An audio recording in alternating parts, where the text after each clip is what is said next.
میں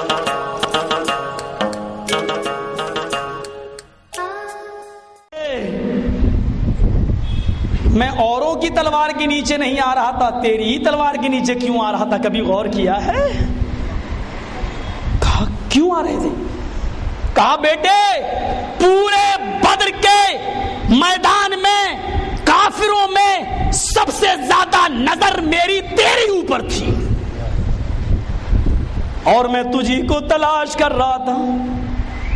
بیٹے میں تیری تلوار کے نیچے بڑھاپے کی وجہ سے آ جاتا تھا اور تو مجھے دیکھ کر چھوڑ دیا کرتا تھا۔ رب کعبہ کی قسم اگر تو میری تلوار کے نیچے آ جاتا،